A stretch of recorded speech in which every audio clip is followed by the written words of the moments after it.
काश्मीरच्या काही बातम्या अशा भडक पद्धतीनं समोर येत आहेत आणि त्याच्यामधून एक वातावरण बिघडवण्याचं काम केलं जात आहे.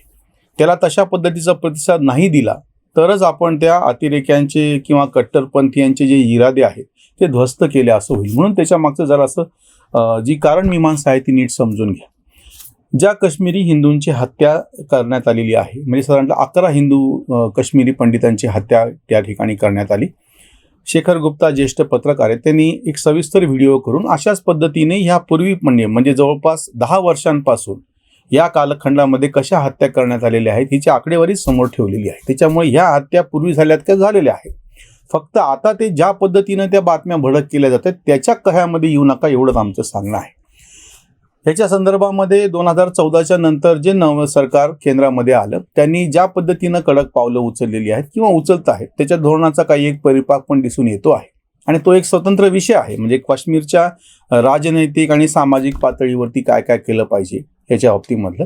त्याच्यामुळे याच्या बाबतीत बोलत असताना आमच्याकडे कुठलाही भाबडेपणा नाही. आम्ही जो मुद्दा समोर ठेवतोय तो पर्यटनाच्या दृष्टीने समोर ठेवतो आहे. काश्मीरमधले जे स्थानिक हिंदू आहेत त्यांना त्रास होतो आहे ही गोष्ट स्पष्ट आहे, त्याच्यावरती वेगळी चर्चा करायची गरज नाही. आणि त्याच्यावरती काय उपाय शोधायचे आहेत ते राजनैतिक पातळीवरती मोठ्या प्रमाणात त्याच्यावरच्या हालचाली चालू आहेत. त्याचे वेगवेगळे व्हिडिओ तज्ज्ञांकडून समोर येत आहेत, ते तुम्ही ते जरूर पहा. आम्ही आता जो मुद्दा समोर ठेवतो आहे तो पर्यटनाचा मुद्दा समोर ठेवतो आहे.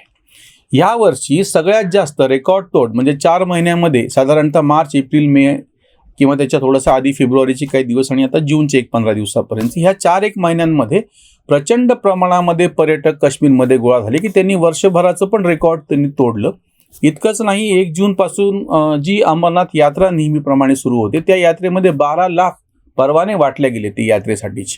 हे सगळं हे जे आकडे आहेत ते प्रचंड आहेत असे आकडे आणि ह्याच्यामुळे तिथल्या अर्थकारणाला मोठ्या प्रमाणामध्ये गती मिळालेली आहे. त्याच्यामुळे सर्वसामान्य भारतीय नागरिक आणि सर्वसामान्य काश्मीरी यांच्यामधला दुवा म्हणून आपण एक पैलू जो आहे तो पर्यटनाचा आहे.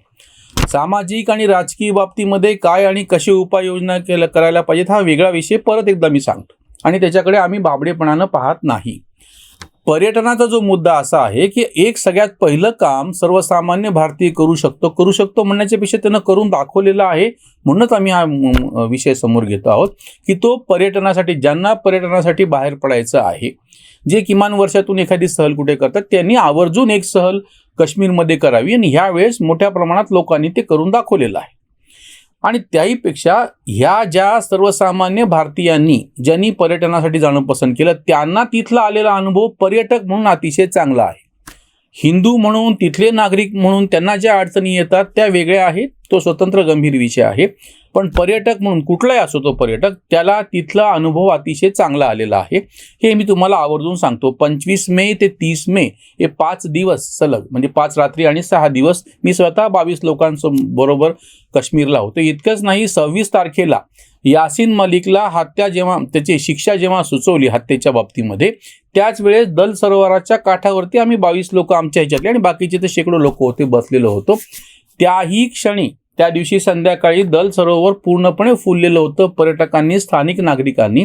इतकंच नाही, त्या ठिकाणी त्यावेळी मेणबत्त्या लावल्या गेल्या काठावरती आणि भारतीय सैनिकांच्या सन्मानार्थ सर्वसामान्य अशा काश्मीरी नागरिकांनी, काश्मीरी मुस्लिम नागरिकांनी आपल्या सैन्याच्यासाठी मेणबत्त्या तिथे लावलेल्या, त्याचा मी फोटो पण तुम्हाला आवर्जून दाखवतो. म्हणजे एक गोष्ट मी तुम्हाला पर्यटक म्हणून सांगू इच्छितो की सर्वसामान्य भारतीय नागरिकांनी तिथे मोकळ्या मनाने जा. त्या ठिकाणचे जे सर्वसामान्य या व्यवसायातले असलेले काश्मीरी आहेत ते तुमचं स्वागत करायला आतिथ्याला तयार आहे. हा सगळ्यात पहिला मुद्दा त्याच्यामधला. दुसरी महत्त्वाची गोष्ट म्हणजे या ठिकाणी पर्यटन व्यवसाय हा एकच असा आहे की ज्याच्यामधून मोठ्या प्रमाणात रोजगार निर्मिती होते. दुसरे कुठलेही इतक्या मोठ्या प्रमाणात उद्योग काश्मीरमध्ये नाहीत. एक तर उद्योग म्हणजे इंडस्ट्री नाही आहे तिथे, शेती तिथल्या वातावरणाच्या सगळ्या कमी जास्त बदलामुळे ह्याच्यामुळे ती शक्य नाही आहे, फार थोडी शेती आहे त्या ठिकाणी. त्याच्यामुळे पर्यटन हाच मोठा उद्योग आहे. त्याच्यामुळे अगदी अतिरेक्यांपासून सर्वसामान्य नागरिकांपर्यंत सगळ्यांना हे माहिती आहे की आपण पर्यटनाला हात लावू शकत नाही. पर्यटन हाच तिथला मुख्य व्यवसाय आहे. पुढचा जो मुद्दा उपस्थित केला जातो जर असं असेल तर तिथले सर्वसामान्य जे मुस्लिम आहेत ते अतिरेक्यांच्या विरोधामध्ये रस्त्यावरती का येत नाही. वास्तविक पाहता इतरही भारतामध्ये कुठल्याही प्रश्नासाठी, विशेषतः असे ज्यांना आपण म्हणतो सर्वसामान्याचे प्रश्न म्हणतो, त्याच्यासाठी आपलेही सामान्य नागरिक रस्त्यावरती येत नाहीत. हे तुम्ही लक्षात घ्या. एखादी भावना भडकून रस्त्यावर आणणं एरवी पण सोपं असतं, पण तेच अगदी आमचा औरंगाबाद शहरातला 10 वर्षापूर्वीचा अनुभव आहे की रस्त्यावरच्या खड्ड्यासाठी आंदोलन करण्यासाठी मी जेव्हा रस्त्यावरती उतरलो आणि नंतर तुरुंगात जावं लागलं, तेव्हाही 25-50च्या पुढे लोक रस्त्यावरती आलेले नव्हते. आजही या औरंगाबाद शहरामध्ये पाण्याचा प्रश्न आहे, पण नागरिक रस्त्यावरती येत नाहीत. राजकीय पक्षांनी निवडणुका डोळ्यापुढे ठेवून जेव्हा काही मोर्चे वगैरे काढले तेव्हा नागरिक रस्त्यावरती आले, पण फक्त नागरिक उत्स्फूर्तपणे रस्त्यावरती येत नाही. त्याच्यामुळे काश्मीरी नागरिक काश्मीरी कट्टरपंथी इस्लामी अतिरेक्यांच्या विरोधामध्ये का रस्त्यावरती येत नाही त्याचं एक ढोबळ कारण म्हणतो मी. काही त्यांच्यावरती भलामण पण करत नाही आणि दोष पण देत नाही. त्याचं असं आहे की एरवीही सर्वसामान्य नागरिक भिडे खातर म्हणा, दबावा खातर म्हणा, कुठल्याही कारणाखातर म्हणा की रस्त्यावरती यायला टाळत असतो. आता आपण सर्वसामान्य नागरिक म्हणून काय करता येऊ शकतं, तर म्हणून जे आधी सांगितले त्या पद्धतीने की तुम्ही त्या ठिकाणी प्रत्यक्ष पर्यटक म्हणून, नागरिक म्हणून नाही. पुन्हा जो प्रश्न उपस्थित केला जातो की जाऊन तिथे तुम्ही जमिनी खरेदी करून दाखवा, व्यवसाय करून दाखवा, हे आत्ताच होईल की नाही मला माहिती नाही.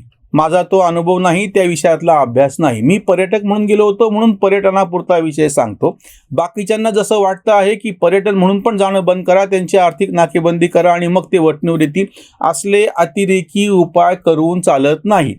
प्रशासन म्हणून तुम्हाला तिथलं सर्वसामान्य सगळं जनजीवन सुरळीत होणे हे जास्त आवश्यक आहे. त्याच्याचा एक भाग म्हणून सर्वसामान्य नागरिकांनी त्या ठिकाणी जाणं आणि एक पर्यटक म्हणून अनुभव घेणं ही पहिली छोटी पाऊल असू शकतं. दुसरी महत्त्वाची गोष्ट म्हणून मी तो फोटो पण दाखवतोय. जेव्हा ही चर्चा सुरू झाली आणि आत्ता जे काश्मीरी हिंदूची बँक मॅनेजरची हत्या झाली त्या पार्श्वभूमीवरती जेव्हा तिथे राहणारी एक मराठी मुलगी अश्विनी जाधव तिचं नाव, तिचे फोटो पण तुम्हाला आता समोर दिसतील, ही त्या ठिकाणी होमस्टे पाहुणी म्हणून एका घरामध्ये गेल्या महिनाभरापासून राहते आहे. पर्यटक म्हणूनच गेलेली आहे.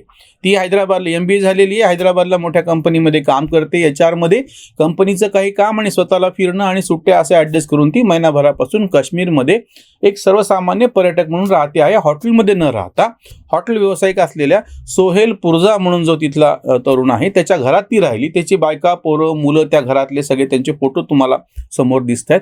तिनं असं सांगितलं की सर्वसामान्य नागरिकांचा अनुभव मला अतिशय चांगला आहे. सोशल मीडियावरती जेव्हा ह्याच्यावरती आम्ही आवर्जून लिहिलं त्या पोस्टवरती तिनं स्वतः उत्तर दिलं. त्याला लोकांनी ट्रोल पण करायचा प्रयत्न केला की तू चूक आहे. तिने त्याच्यावरती तिथं स्पष्टपणे अनुभव समोर तिने ठेवलेला आहे.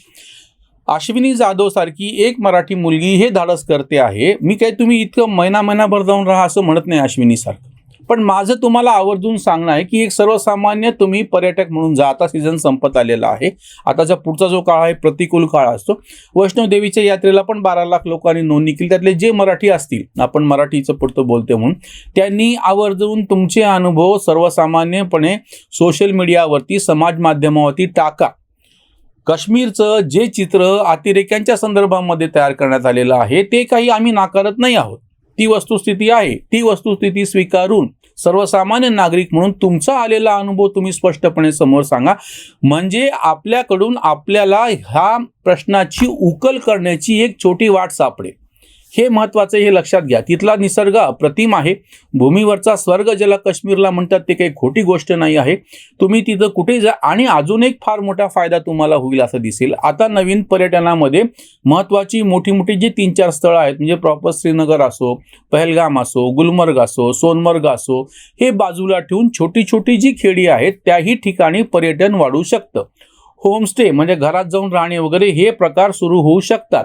आणि असं झालं तर संवादाचा एक पूल तयार होईल. यापूर्वी काश्मीरमधलं पर्यटन हे फक्त मोजक्या ठिकाणांपुरतं एकवटलेलं होतं. आता 2 नवीन आयाम आलेले आहेत. मार्तंड सूर्य मंदिर तिथलं जे आहे, भारतात 3च सूर्य मंदिर आहेत. एक कोणार्कला आहे, म्हणजे मोठ्या प्रमाणातले, मोढेराला आहे, आणि तिसरं जे हे सूर्य मंदिर आहे हे काश्मीरमध्ये अनंतनाग जिल्ह्यामध्ये, त्याचाही मी तुम्हाला फोटो दाखवतो. या ठिकाणी पहिल्यांदाच पर्यटन वाढतं आहे. यापूर्वी ह्याला शैतान की गुफा म्हणून बाजूला ठेवलं गेलेलं होतं.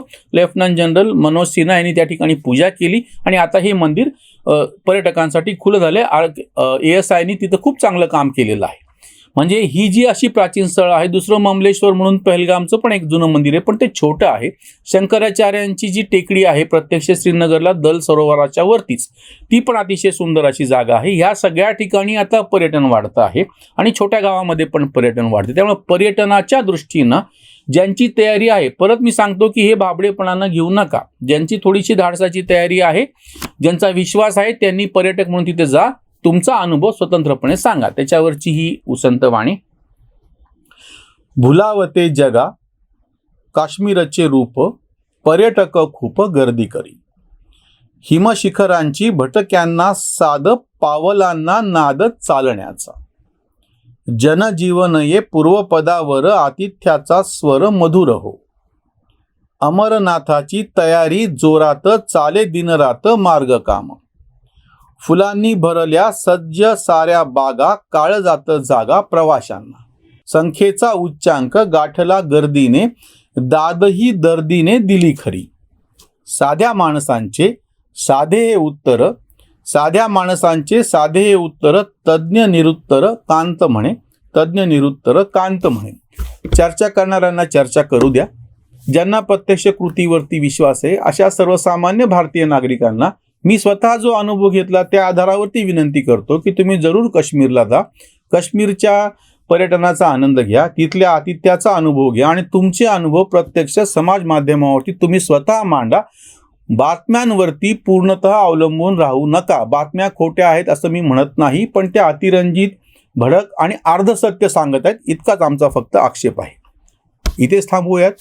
धन्यवाद.